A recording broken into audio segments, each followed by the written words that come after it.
जब तक आप करते नहीं, तब तक सपना सिर्फ ख्याल है। नमस्कार दोस्तों, और स्वागत है आपका इस नई ऑडियो बुक में द पावर ऑफ एक्शन, यानी कर्म की शक्ति। अगर आप भी अक्सर सोचते हैं, प्लान बनाते हैं, मोटिवेशन वीडियोस देखते हैं, लेकिन जब असली काम करने की बारी आती है, तो कहीं ना कहीं रुक जाते हैं, तो यह ऑडियो बुक खास तौर पर आपके लिए है। चलिए, एक छोटी सी कहानी से शुरुआत करते हैं। एक गांव में एक बूढ़ा किसान रहता था। उसके पास बंजर जमीन का एक बड़ा टुकड़ा था। गांव के लोग कहते, यह जमीन बेकार है, यहां कुछ नहीं उगेगा। किसान चुपचाप सुनता, कुछ नहीं कहता। हर सुबह वह उठता, कुदाल उठाता और खेत में चला जाता। न कोई शिकायत, न कोई बहस, बस काम। साल भर बाद वही बंजर जमीन हरे भरे खेतों में बदल चुकी थी। गांव वाले हैरान थे। उन्होंने पूछा, तुमने ऐसा कैसे किया? किसान मुस्कुराया और बोला, मैंने जमीन बदलने के बारे में नहीं सोचा, मैंने बस हर दिन एक कदम उठाया। दोस्तों, यही है एक्शन की असली शक्ति।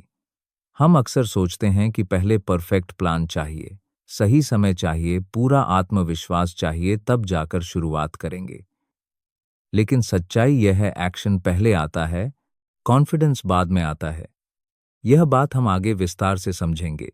सोच और कर्म के बीच की खाई। हमारे दिमाग में हर दिन हजारों विचार आते हैं।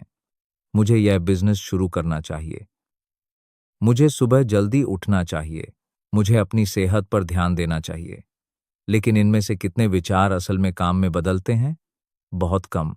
इसकी एक वजह है, हमारा दिमाग बदलाव से डरता है। न्यूरोसाइंस की भाषा में कहें तो हमारा ब्रेन का एक हिस्सा, जिसे अमिग्डाला कहते हैं, हर नई या अनजानी चीज को खतरे के रूप में देखता है। जब आप कुछ नया करने की सोचते हैं, चाहे वह एक नया स्किल सीखना हो या सुबह जल्दी उठना, आपका दिमाग उसे रिस्क मानकर आपको रोकने की कोशिश करता है। यही वजह है कि प्लानिंग करना आसान लगता है पर एक्शन लेना मुश्किल।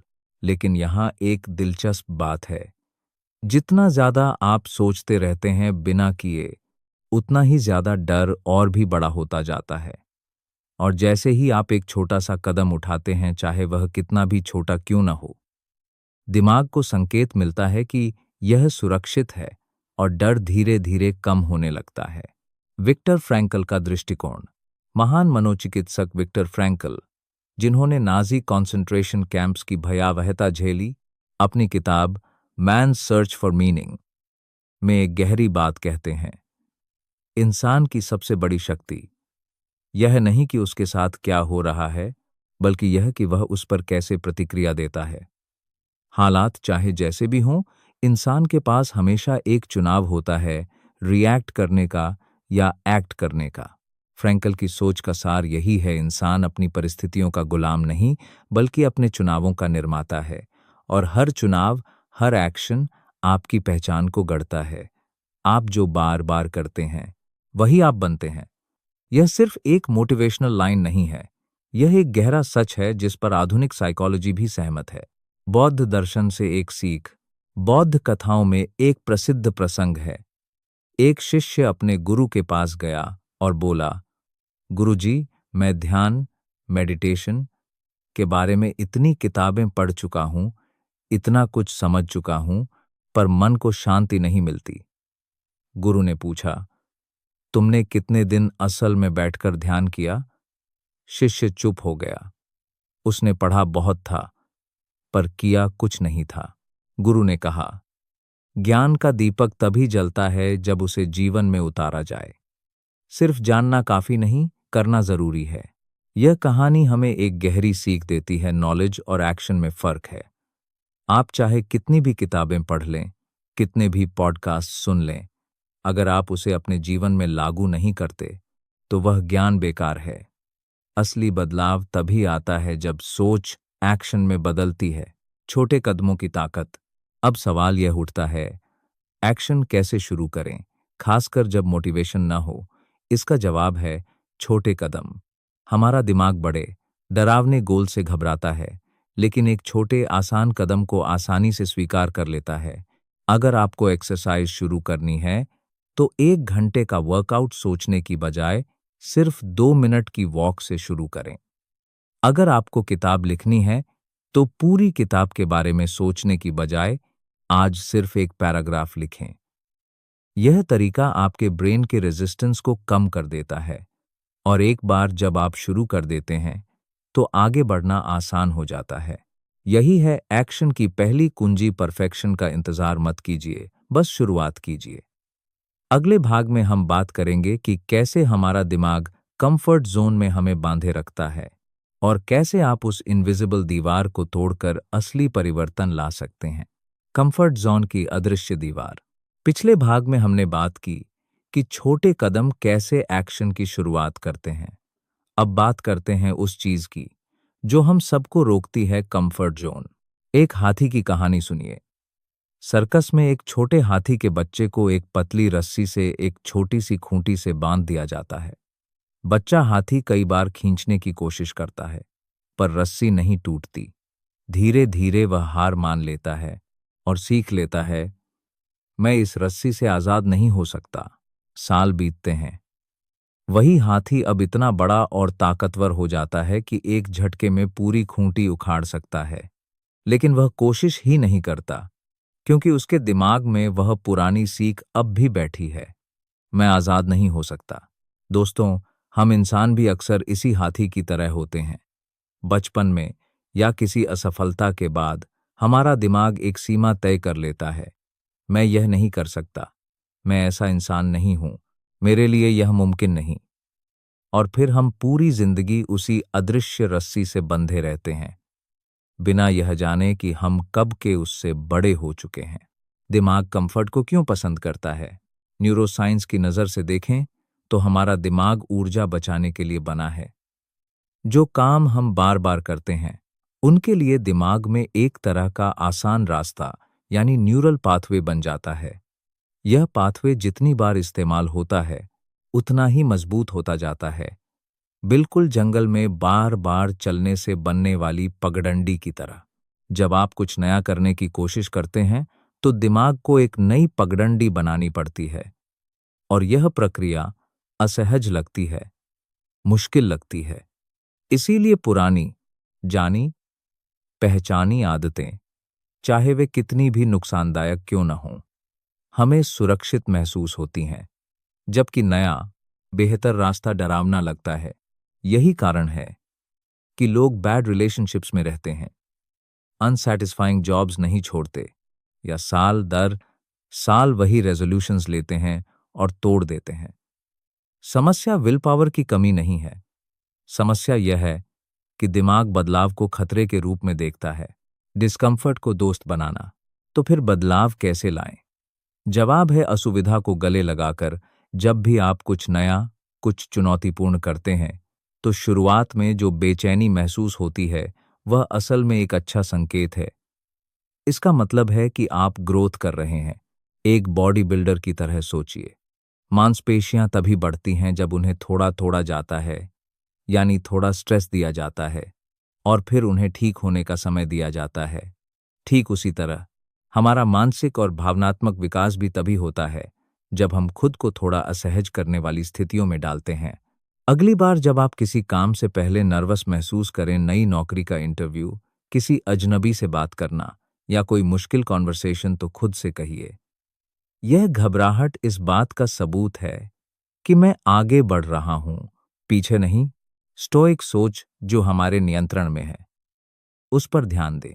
प्राचीन स्टोइक दार्शनिक एपिक्टेटस ने एक सरल पर गहरी बात कही थी, दुनिया में हर चीज को दो हिस्सों में बांटा जा सकता है, जो हमारे नियंत्रण में है और जो नहीं है। हमारे विचार, हमारे प्रयास, हमारे एक्शंस, ये हमारे नियंत्रण में हैं।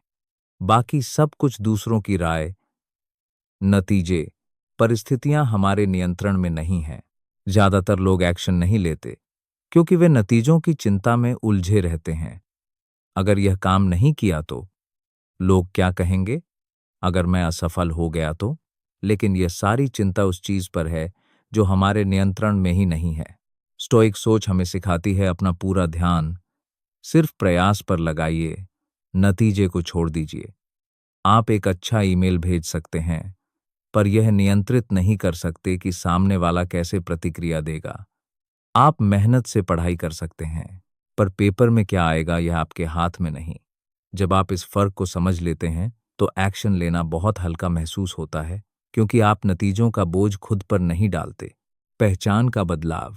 एक आखिरी और बहुत जरूरी बात, कंफर्ट जोन तोड़ने का सबसे असरदार तरीका है अपनी पहचान बदलना, सिर्फ अपना व्यवहार नहीं। अगर आप सोचते हैं मुझे एक्सरसाइज करनी है, तो यह एक काम है जिसे आप टाल सकते हैं। लेकिन अगर आप सोचते हैं मैं एक ऐसा इंसान हूं जो अपनी सेहत का ख्याल रखता है, तो एक्सरसाइज करना अब आपकी पहचान का हिस्सा बन जाता है। हर बार जब आप एक छोटा सा एक्शन लेते हैं, चाहे वह सुबह जल्दी उठना हो या कोई मुश्किल बातचीत करना, आप असल में एक वोट डाल रहे होते हैं उस इंसान के लिए जो आप बनना चाहते हैं। और जितने ज्यादा वोट्स आप जमा करते जाते हैं, उतनी ही मजबूती से वह नई पहचान बनती जाती है। अगले भाग में हम बात करेंगे प्रोक्रेस्टिनेशन यानी टालमटोल के पीछे के असली मनोवैज्ञानिक कारणों की, और कुछ प्रैक्टिकल टेक्निक्स की जिनसे आप उसे हमेशा के लिए तोड़ सकते हैं। टालमटोल का असली चेहरा। पिछले भाग में हमने कंफर्ट जोन और पहचान के बदलाव की बात की। अब बात करते हैं उस दुश्मन की जो लगभग हर इंसान की जिंदगी में कभी न कभी आता है, प्रोक्रेस्टिनेशन यानी टालमटोल। एक विद्यार्थी की कहानी सुनिए। उसे एक बड़ा प्रोजेक्ट जमा करना था, डेडलाइन 1 महीने दूर थी। पहले हफ्ते उसने सोचा अभी बहुत समय है। दूसरे हफ्ते उसने सोचा अभी भी ठीक है। तीसरे हफ्ते तक वह नेटफ्लिक्स देखता रहा, दोस्तों से मिलता रहा, हर वह काम करता रहा जो प्रोजेक्ट से आसान लगता था। और आखिरी रात वह भारी तनाव में, बिना नींद के, जल्दबाजी में किसी तरह काम पूरा करने की कोशिश करता रहा। यह कहानी शायद आपको भी पहचानी लगे। और यहाँ सबसे बड़ी गलतफहमी यह है कि हम मानते हैं टालमटोल आलस्य की वजह से होती है, पर सच्चाई कुछ और है। टालमटोल असल में एक भावनात्मक समस्या है। आधुनिक साइकोलॉजी बताती है कि प्रोक्रेस्टिनेशन आलस्य नहीं, बल्कि इमोशनल रेगुलेशन की समस्या है। जब हम किसी काम को टालते हैं, तो असल में हम उस काम को नहीं टाल रहे होते, हम उस काम से जुड़ी असहज भावना को टाल रहे होते हैं, जैसे डर, चिंता, असफलता का भय या मैं काफी अच्छा नहीं हूं वाली भावना। दिमाग एक सरल तर्क अपनाता है, अगर यह काम मुझे बुरा महसूस कराता है, तो चलो अभी के लिए इसे टाल देते हैं और कुछ ऐसा करते हैं जो अच्छा महसूस कराए, जैसे फोन स्क्रॉल करना। यह तुरंत राहत देता है, पर लंबे समय में तनाव और गिल्ट को कई गुना बढ़ा देता है। इसीलिए सिर्फ अनुशासन बढ़ाओ या विल पावर मजबूत करो कहना काफी नहीं है। असली समाधान है उस भावना को समझना और संभालना जो टालमटोल के पीछे छिपी है। 2 मिनट का नियम एक बेहद असरदार तकनीक है। 2 मिनट रूल। इसका सिद्धांत बहुत सरल है। जब भी किसी काम को शुरू करने में मन झिझके, खुद से वादा कीजिए कि आप सिर्फ 2 मिनट के लिए वह काम करेंगे। सिर्फ 2 मिनट। अगर आपको रिपोर्ट लिखनी है, तो कहिए मैं सिर्फ 2 मिनट के लिए लिखना शुरू करूंगा। अगर जिम जाना है, तो कहिए मैं सिर्फ जूते पहनकर दरवाजे तक जाऊंगा। यह तरीका इतना असरदार क्यों है? क्योंकि सबसे बड़ी रुकावट शुरुआत करने में होती है, काम करने में नहीं। एक बार जब आप शुरू कर देते हैं, मोमेंटम खुद बन जाता है और अक्सर आप 2 मिनट से कहीं ज्यादा देर तक काम करते रह जाते हैं। यह दिमाग को धोखा देने जैसा है। दिमाग बड़े, डरावने काम से डरता है, पर एक छोटे, आसान काम को आसानी से स्वीकार कर लेता है। फ्यूचर सेल्फ से जुड़ना एक और शक्तिशाली तकनीक है, अपने भविष्य के खुद से जुड़ना। ज्यादातर टालमटोल इसलिए होती है क्योंकि हमारा दिमाग भविष्य के खुद को एक अजनबी की तरह देखता है। फ्यूचर मी कोई और है जिसे यह सारी मेहनत झेलनी पड़ेगी। जब आप आज काम टालते हैं, तो आप असल में अपने कल के खुद पर बोझ डाल रहे होते हैं। इसलिए अगली बार जब आप कोई काम टालने वाले हों, तो एक पल रुकिए और खुद से पूछिए, क्या मैं यह बोझ कल के खुद पर डालना चाहता हूं या अभी इसे हल्का करना चाहता हूं? यह छोटा सा सवाल नजरिया पूरी तरह बदल सकता है, क्योंकि यह टालमटोल को सिर्फ आज की सहूलियत से हटाकर कल की जिम्मेदारी के रूप में देखने पर मजबूर करता है। बौद्ध सोच वर्तमान क्षण में काम। बौद्ध दर्शन में एक गहरी सीख है, दुख अक्सर इसलिए होता है क्योंकि हम या तो अतीत में जीते हैं या भविष्य की चिंता में। जब आप किसी काम को टालते हैं तो असल में आपका मन वर्तमान से भाग रहा होता है। वह या तो अतीत की असफलताओं को याद कर रहा होता है या भविष्य के डर की कल्पना कर रहा होता है। एक जिन गुरु से एक बार पूछा गया, आप ज्ञान प्राप्ति के बाद क्या करते हैं? गुरु ने जवाब दिया, जब भूख लगती है खाता हूं, जब नींद आती है सोता हूं। शिष्य हैरान होकर बोला, यह तो हर कोई करता है। गुरु मुस्कुराए और बोले, नहीं, ज्यादातर लोग खाते समय 1000 बातें सोचते हैं और सोते समय 1000 चिंताएं करते हैं। मैं सिर्फ वही करता हूं जो सामने है। यही मानसिकता एक्शन के लिए भी काम करती है। जब आप काम करते वक्त सिर्फ उस पल में होते हैं ना, अतीत की गलतियों में, न भविष्य के डर में, तो काम आसान और हल्का महसूस होता है। परफेक्शनिज्म का जाल।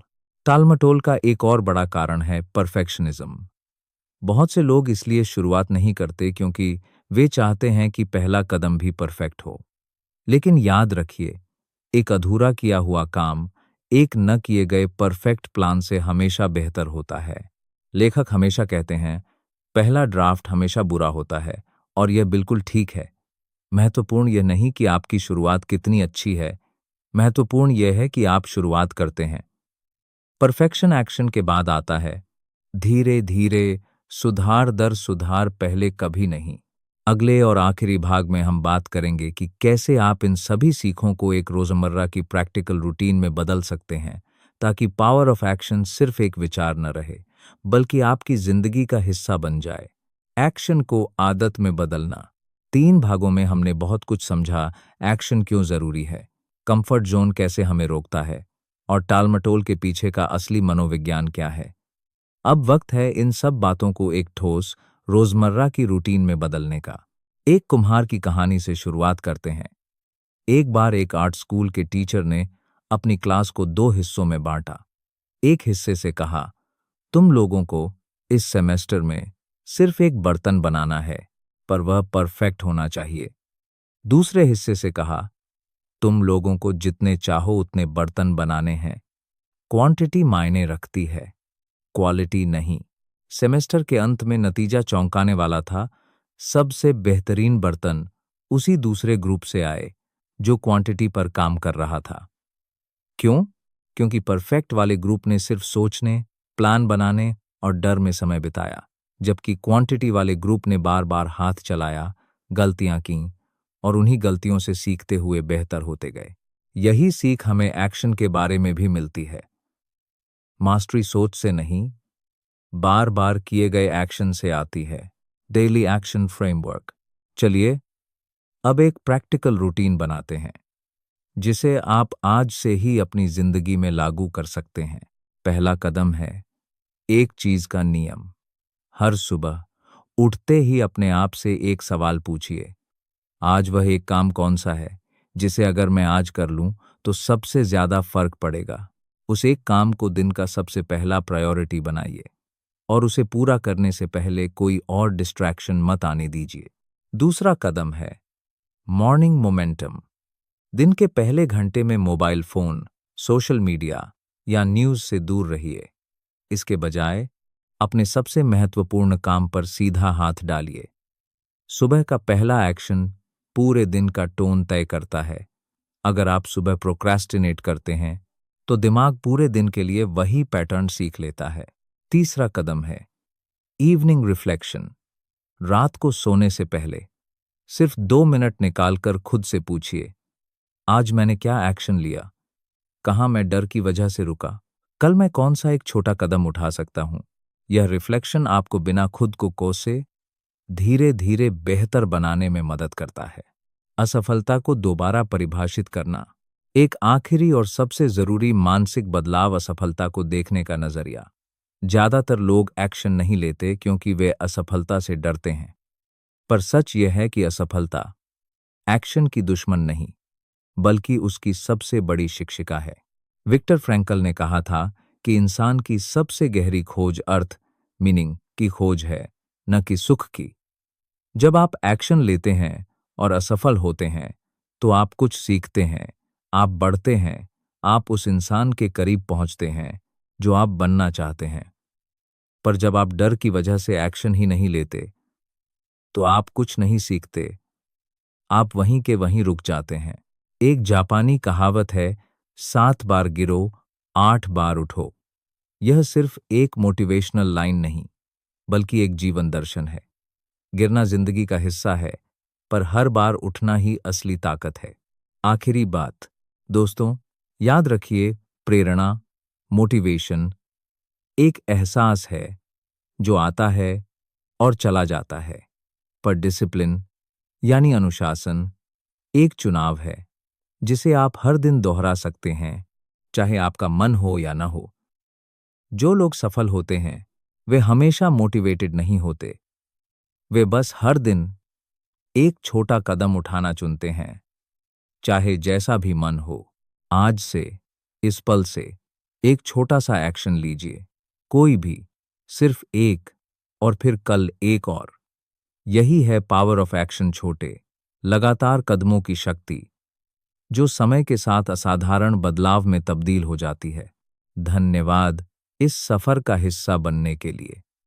अगर यह ऑडियो बुक आपके लिए मददगार रही हो, तो इसे अपने दोस्तों और परिवार के साथ जरूर शेयर करें, ताकि वे भी अपनी जिंदगी में एक्शन की शक्ति को अनुभव कर सकें।